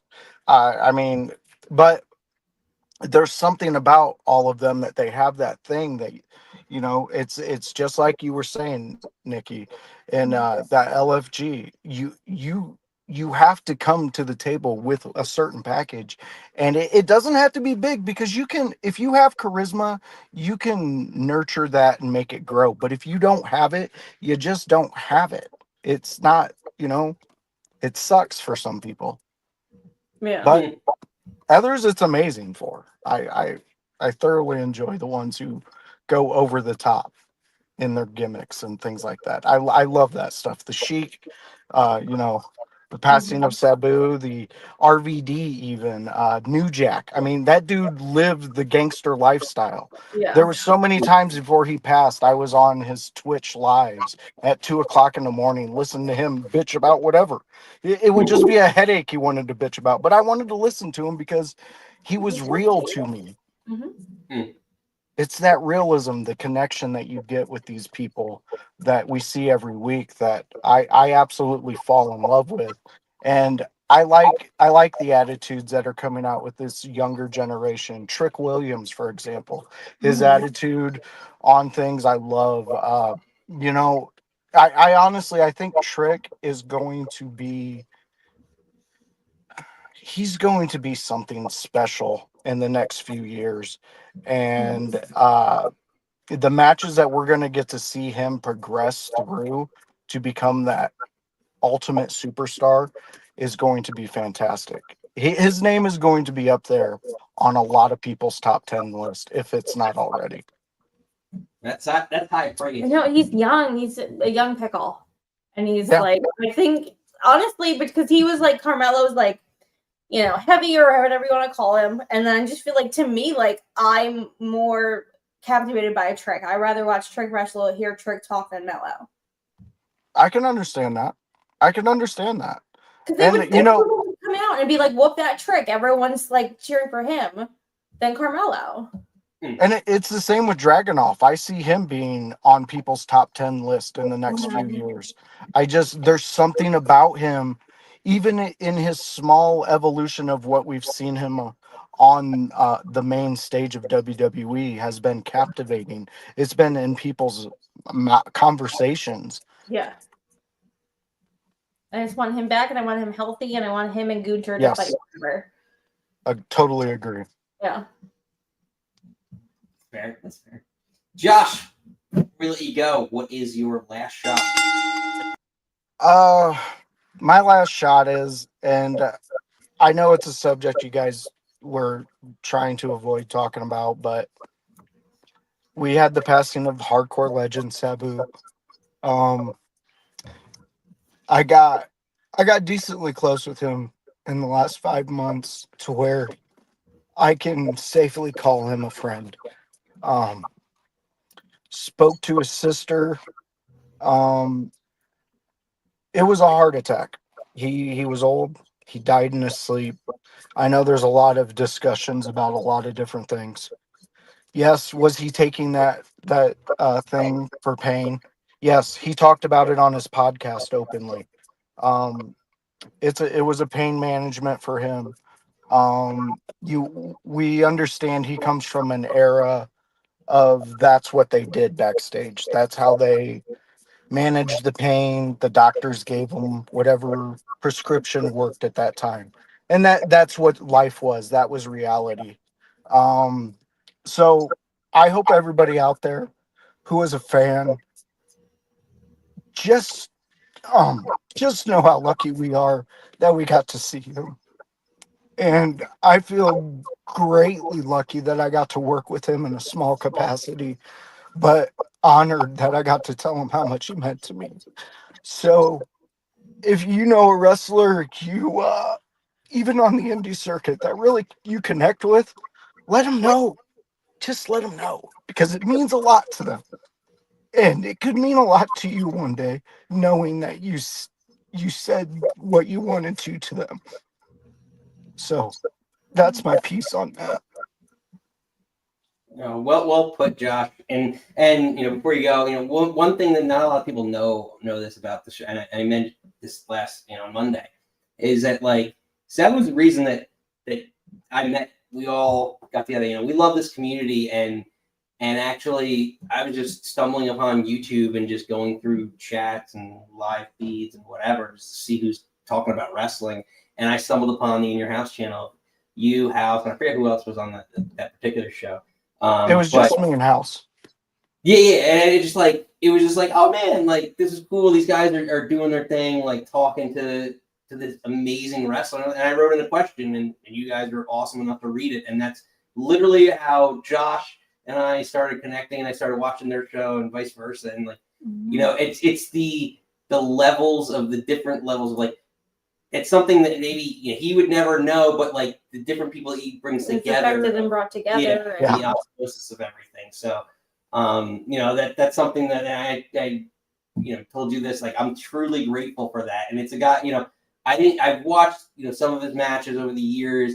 Didn't have as much of a connection as I know that we can obviously tell you did to him, but it's one of those things that there's times when you meet a wrestler at an event and you just like, oh, I started to like XYZ person, like, because I met them at random signing or random show. It's like, oh, I'll support their career or watch it. And then you see them become what they become, and you realize how great a person they are beyond the ring. So, it's definitely amazing. And it just like shows the world that we're in and the amazing people that it touches.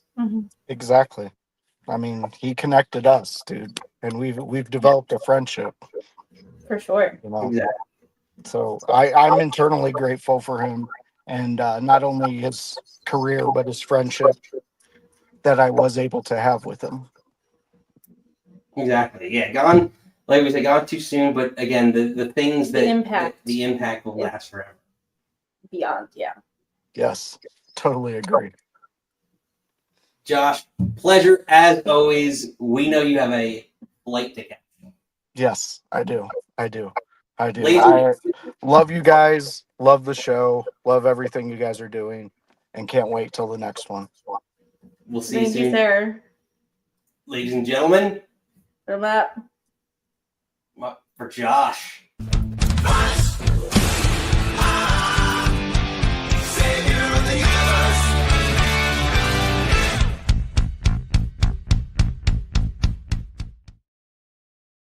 And we're back. We're back We're in. back. And I need to hear it because Nick told me something and I thought he said something completely different. You just never, yeah. Well, yeah, But just typical classic yeah, Nikki. but Josh, we love you. Thank you for sharing that story. You're such a friend of our community, and our community is just rolling together and thinking about you this week. We love you. Exactly. And you and your little rocket ship.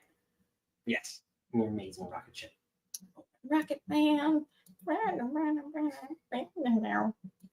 let's move on. You don't need to sing Rocket Man. No, I enjoy it. It's fun. All right, Nikki. Yes, Lines are open. they are. Calm in. We got a regular on the line. Say his name and he appears. I believe in Steven.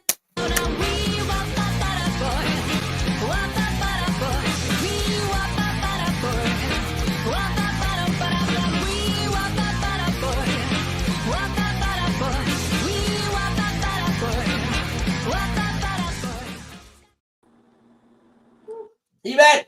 Steven, how do you get there? Good evening, everybody. Who's Yes, please welcome to the stage my new grandniece, Gabriella. All right, Steve, I'm gonna try this. I'm not good at doing this. I'm gonna try this way. No, wrong let's one. go. Wrong one. She doesn't look like that. I know. Wrong one. Oh my goodness. Um, Congratulations. Thank you. Great uncle. Yes, this is my third my grandniece. So there's she's 7.5 yet, almost 7.5, a 2.5, and now the baby who was born 2 weeks ago. I haven't had a picture yet until now. Oh my God. Congrats, Steve. Give our love to your family. That's so Yeah. amazing. Future women's champion, or better yet, doctor. I would prefer. I mean, I'm not parent or nothing, but I would prefer doctor. what if she's like she pays exactly? She could be Britt Baker. Oh yeah, that'd be a good way to split the difference. Yeah. Exactly. She wrestled her way through dentistry school. So. Which may or may not for next week's show be my castaway. Yeah. Rescue or casting. We're gonna do something. Her mother's a big equestrian, so they might push her more towards the horses than anything else. Future horse girl. Future horse girl, like her big sister, at least for now. Oh. Yeah. So yes, welcome to the world, Gabriella. Oh, love it. Love that. Need the juxtaposition to pick me up. Thank you, Steve. Well, yeah, a little chaser. I mean, but those were really good words from Josh. I mean, regardless of the wrestling angle, it is very hard to unexpectedly lose a friend. As you know from what happened to me almost a year ago now. It's coming up on a year. When I lost Jamie unexpectedly. And it's hard when it just comes out of nowhere like that. And more, our thoughts are with you. That's for sure. Yeah. And Sabu was probably my favorite from when I watched the original ECW shows back then. Mm-hmm. And he would go stretches without being on, if I recall correctly. But he was definitely worth staying up till 2 a.m. on a Saturday night into Sunday morning to watch the show as it aired, when I could have just taped it. He definitely he did like you. I definitely had never seen anything like him before. Mm-hmm. That. And still, like some of those moves that he was doing, I still don't really see very many people do. The triple moonsault still is never done, which is still like it's so like it was such an awesome move. Just see like it was so fluid, just like step. And so it was such a cool move. Like I don't know, and that like all the Arabian Facebook, like everything he did with it, like I feel like RVD got a lot of that from him, more than likely. You know, Yeah. Because he did everything he did with the Facebook and like just like all the springboards. Where that was the sad boost. I'm like, he had crazy for a guy. He had crazy athletic ability. Like how far he was jumping into the crowds and things like that. Yeah. And you know, one of the spots I remember very clearly from back then is the double table frog splash he did with RVD versus I think it was Candido and Lance Storm. Again, I have to qualify that by saying I haven't seen any of those shows since they aired, so I'm going just on 30 years of hazy memory. But whoever that was against, maybe it was the Eliminators, I'm not sure. But that one stuck with me because I thought it was really spectacular. I'll have to seek it out after the show. Yeah, well, we did. We went on Peacock and put on the barely legal match between him and Taz that night. So, yeah, fantastic stuff. And Taz's tribute, not yesterday, Wednesday was very brief but very nice. Yeah. That put it all together because I don't know if he'd said anything before that, but that was he posted on Twitter. Yeah, I don't even think it was a minute long. Yeah, but still, you know, you don't need to go on long if you choose your words effectively. Exactly. Very true. Yeah.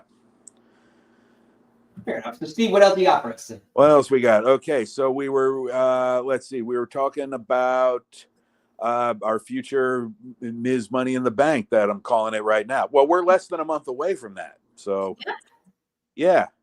I mean I think it's no, it's not Sabu. I think it's pretty clear. I mean, especially I know this is just one qualifying match of 3 you're probably going to get from the SmackDown side, but I mean, you know, who just signed a nice new multi-year deal, who's pretty over, who is probably not going to go back to the US title and start moving forward, and who also has 2 sidekicks that between the 3 of them they can get a lot of mileage out of carrying around that briefcase for a number of months. That's my hopes and dreams. That's actually a very valid point because, like, again, like the whole Secret Service that Hervis thing, like, yeah, it actually makes a lot of sense now. Yeah, it's basically the equivalent of a title, so it's a very valid point. Yeah, and I think I think Roxanne will get put in that match since we were talking about Roxanne earlier. I think the thing to do with Roxanne once you get past Money in the Bank is, you know, which show can she be on where she can start racking up victories over like the mid-level talent as a heel, because that's really what she needs. They threw her in the deep end of the pool right away, and not that she obviously can handle it, but like let's start getting her victories. Yeah. So who is on Raw and who is on SmackDown that she can start getting these victories against and start building up her credibility as a serious challenger to some titles. That's why I think she needs to go to SmackDown, like in the draft. Like it just makes more sense for her to be there. I think there's more opportunity there. I mean, you know, there's Michin. Okay. There's Zelina, because I don't think Zelina's going to have that belt very long. There's, if you want to flip Candice LeRae back the other way to being a face, we're assuming you're going to keep Roxanne as a heel. Then you have her. You know, there's more opportunity there, I think. And then you also have the Steve. Let him finish his statement. Okay. No, that's about it. There's just more opportunity on the SmackDown side, but either way she ends up, and of course the rosters can be scrambled by the time they start doing that. Yeah, that's kind of what I was gonna say. Yeah, there you go. Yeah, just start getting her some credible wins. I'm reminded of how they slowly built up Gunther by increasing the quality of his opponents as they went. Mm-hmm. And that's really, as far as I'm concerned, the way you build somebody.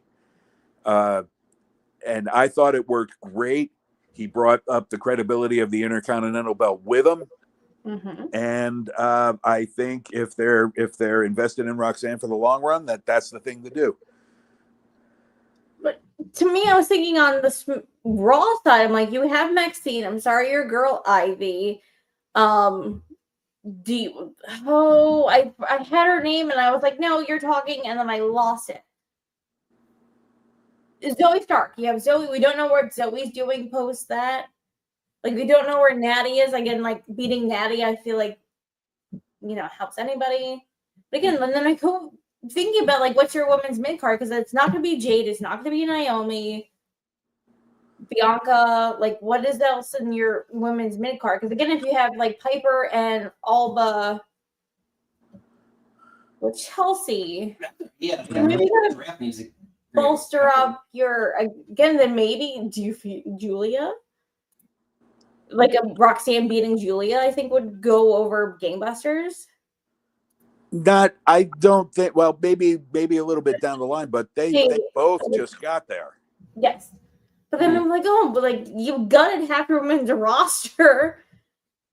I know apparently. Oh, what's her face? Kiana James is coming back. Like, she went from NXT to SmackDown and then got injured on a house show. But apparently she's coming back around, and apparently a lot of people are high on hers. Yeah, all of a sudden it's an embarrassment of riches. Like Fallon Henley from NXT, I think she should come up. Mm-hmm. And it's yet another reason I think they should give the women their own 2-hour show. Well, apparently there's supposed to be Evolution pay-per-view in Georgia the end of July. I know. I was trying to keep track of all I need. It's like Indeed.com said, like, we need people to help run this. But, like, WWE hasn't announced it. So, again, grain of salt. Yeah. That'd be a good time to launch it. I don't know what day you would have that on. Maybe it would just be a streaming show. But yeah, give the lady wrestlers their own 2-hour show. You don't have to stop, giving them segments on Raw or SmackDown. Still do that with, the same frequency you do now at the very least. But, give them 2 hours and give, as many of them as you can a spotlight. No, that's fair. I mean, it's definitely fair. Yeah. So, before we let you go, what is your last shot? It's another entreating. Don't turn Dom face yet. I mean, he's pretty over, and it looks like that's probably what's going to happen. Is Finn's going to turn on him, and all of a sudden Dom will be a face facing the rest of the Judgment Day. Mm-hmm. Okay. But I don't, and I know we've drawn out the Judgment Day breakup thing for, almost as long now as Veer Mahan has been coming to Raw, but all back. Yeah, or Emelina. But God. As far as I'm concerned, there's still 2 feuds you need to do. I mean, unless you want to try and make Finn the face. But I don't think you turn Dom until he has one last feud as a heel with his father that culminates in Mania, and turn him face there. I think the timing and I think the story and the spot would be perfect. Plus, I still want him to have that match against Rhea. I love everything you're saying, but do you think they can hold out that long? Is your little chicken tender slut Do I think who can hold out? Oh, before they turn Dom No, I'm face? saying WWE. Well, one WWE because I'm like, first he's already getting like that match between him and Penta. Like that was more him than Penta. I feel like. Yeah, I think if they do, I don't have a plan for it, but I think if they come up with the right story and they run it correctly, yeah, they'll bring Dom back to getting more boos. I mean, I certainly don't think Dom is unturnable at this point. If you would even consider unturnable a thing. I would think to keep the boos on him, I think he needs to turn on Liv. Yeah. I think maybe Kiana James or some girl up Another girl from NXT to be hanging around. Yeah. Maybe the boat has passed because Liv was off making that movie, and it was so great when JD was teaching. He's like, she said goodnight, but it was like good morning or whatever the thing was, and he's like, well, this is how the earth. Yeah, that was so fun. I was like, is that a fuck you to AJ? Because it made me laugh so hard. The earth is not flat. Yeah. But like, do you bring up another? I think that's how you would get people to turn back on Dom if he was left for another girl. He treats you like shit. Yeah, but it would have to be some girl that the audience like really. I don't mean go away heat. I mean like they really don't like that character at all. I get like Charlotte, but maybe that's too far in the not Charlotte, but that's an example right there. If you bring up a girl that like we don't like, again, like we no new friends, no new girls, like mean girls don't like new girls. I'm like, you bring up someone so fresh, you're like, who the fuck is this with Dom? Why is he not with Liv? Like that, my high school female brain is just or like, Raquel. Or yeah, that's the low hanging fruit is have him cheat with Raquel. Yeah. Poor Carlito, he just wanted Raquel. Yeah, Carlito just wanted Raquel to buy him dinner. Yeah. I know. Or, so great. Or do you maybe slide Roxanne instead of Raquel? You could do that. How much do you think the audience dislikes the Roxanne character? Is it that much of a level that it would bring Dom back to the booze? Yeah. Maybe not. I mean, but to that point, is it just because it's any other girl? Like, could you throw? Yeah, could you put really? It's like, all right, we let you disrespect Bobby, but now in which case they probably wouldn't do Roxanne because I don't know. But whatever would get Dom heel, and I think when Liv comes back and is faced with that situation, I mean she could really be like such a monster face. Yeah. Upon that, and then how you introduce Rhea into this, or maybe it's after that to feud with Dom one-on-one. Maybe the belt's not on the line. Who knows? But I think a lot of people would want to see that. I think you would feed families with that feud for a little while. Handicap match: Rhea, Liv versus Dom, and they just beat the shit out of him. Just a squash.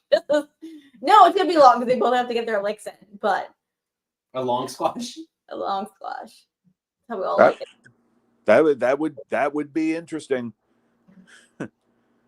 But let's see what happens. But I think the timing. I think it's still too early to turn Dom into a full-fledged good guy just yet. Especially the way he's been talking in interviews and slagging slagging everybody. Hey, stay in character, buddy. Yeah, what did he say? He was like better than the Attitude Era. He's better than his father. Or someone else he said he was better than that. But he's really come a long way, and he definitely earns it. And he's going to be a big time good guy when that day finally officially comes. But not yet. Not yet. No, I get you. I don't know if Triple H WWE will be as patient, but I get your sense. They won't, but I can. I've wanted a lot of things that they didn't do, and they haven't done yet. Story of our lives, wrestling fans. Story of our lives.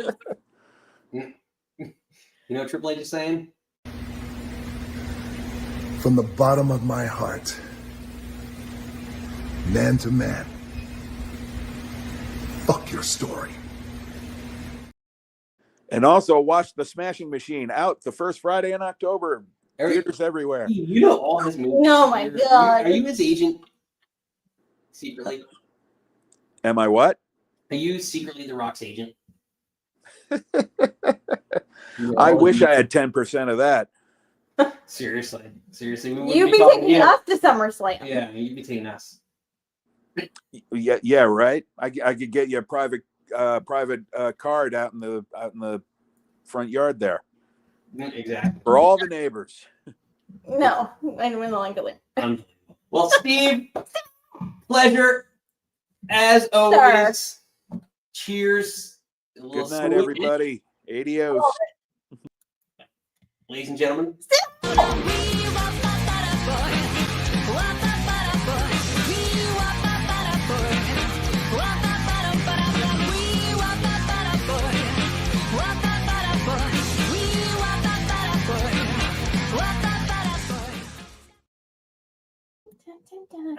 It's such a dancey beat. Oh, it's 30 seconds. I meant to tell. So, Steven, we sing to the cat. So instead of saying Steve bop bop bop bop, we were saying cheese bop bop bop bop this morning. Because Bailey's middle name is our cat's middle name is Cheese. So we're saying cheese. It's the most over thing in this house is the bop bop bop bop. I know. That's all. I think we just yell Steven or cheese at this house. So, well.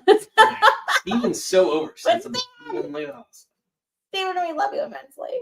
We do. We appreciate Steven. We appreciate all of you. All our regulars, all our people. I can't even tell you how much I love you.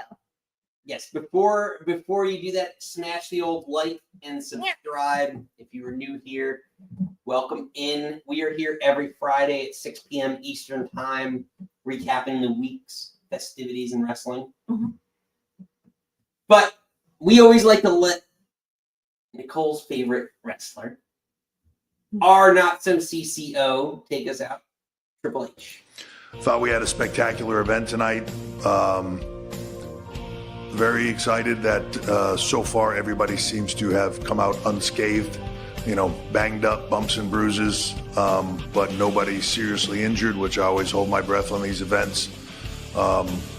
You want to see people have the best outing that they can possibly have and make memories, but do it safely. And we were able to do that tonight. We'll do that tonight.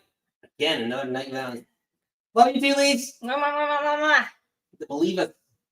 Come back. Lisa in person joining us September 27th, hopefully, for Lisa, mark your calendar. I'm signing you up. Lisa, Nikki just nominated you. She basically just gone up. I love you. But it's almost time for SmackDown. Also almost time for our favorite NBA basketball team, the Knicks. How do we not like the Knicks? It's in our name. Sorry, Josh and House and all those friends, but let's go. Knicks in 6. Knicks in 6 tonight. Knicks in 6. And then it'll be the Pacers and the Knicks, and then it'll be a crazy week with us and Josh. It's going to be insanity. But regardless, let me say, because here's what's going to happen. If the Knicks win, then it'll be Tyrese Halliburton and Jalen Brunson, who faced each other in a ring a year ago, LA Knight and Logan Paul. So wrestling will intertwine with sports. It'll be exciting, very exciting. But until next time, we will see you next Friday for Bash at Linda T's Beach House. Bring your surfboards, your koozies, your visors, your sunscreen. Mama needs a lot of sunscreen. All the things for next week for Bash at Linda T's Beach House. We're going to do some beach-themed wrestling topics, so we're excited for that. But until next time, you do not have to go home. But you can't stay here. Goodbye.